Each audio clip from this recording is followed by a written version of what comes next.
আসসালামু আলাইকুম রহমতুল্লাহ। অতি দুঃখের সাথে একটা কথা বলতে হয়।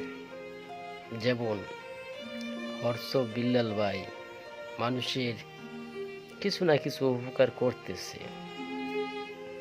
আর ওইদিকে ফ্যাশন স্টাইল নেশা ভাই, কিন্তু তারা কারো উপকার করে না, বরংস উপকারের জায়গায় ক্ষতিটাই করে।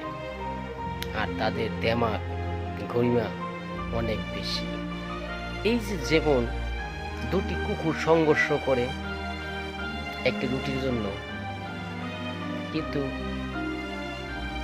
জোর বেশি যে কুকুরের, সেই কুকুর কিন্তু রুটিটা খায়। তো এখন আমি মনে করব তারা কুকুর চেয়ে খারাপ। আমার ফ্রেন্ড ফলোয়াররা কি বলেন আপনি একটু চিন্তা করে দেখেন, কেন তারা সংঘর্ষে যাবে? নেশা ভাই মানুষের উপকার করে না, ভালো কথা। বিল্লাল ভাই উপকার করে, সে ভালো, তার ভালো দিকটা থাকার কথা। কিন্তু আমার প্রশ্ন হলো, নেশা ভাই কেন বিল্লাল ভাইয়ের সাথে ঝগড়া করবে? কারণ বিল্লাল ভাই অনেক লোককে সাপোর্ট দিতেছে, কারো 1 লাখ, কারো 2 লাখ, কারো 5 লাখ, কারো 15 লাখ লাগতেছে, অপারেশন এই সেই দিতেছে। নেশা ভাই যদি টাকা না দিতে পারেন, তাকে তো একটু সাপোর্ট করবেন না? তো সংঘর্ষ কি বাট বটরা?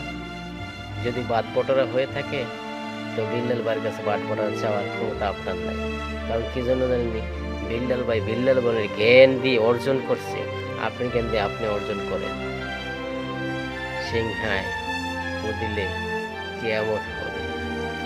তো বিল্লাল ভাইকে খোঁচা দিলে আপনিও ধ্বংস হয়ে যাবেন, কথাটা মনে রাখবেন। কথাটা আমার সরল মস্তিষ্কে আমি বললাম। আমি কিন্তু বাজে কথা কারো বলি না, আর বাজে কথা বলার চেষ্টাও করি না। কারণ আপনার আমি বাজে কথা বলবো কেন?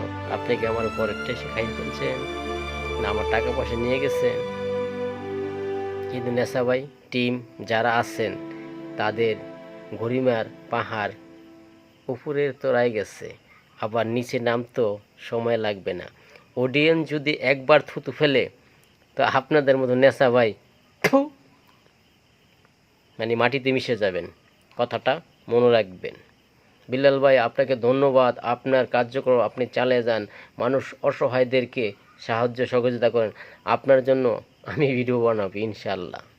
ভালো থাকবেন, সুস্থ থাকবেন সবাই।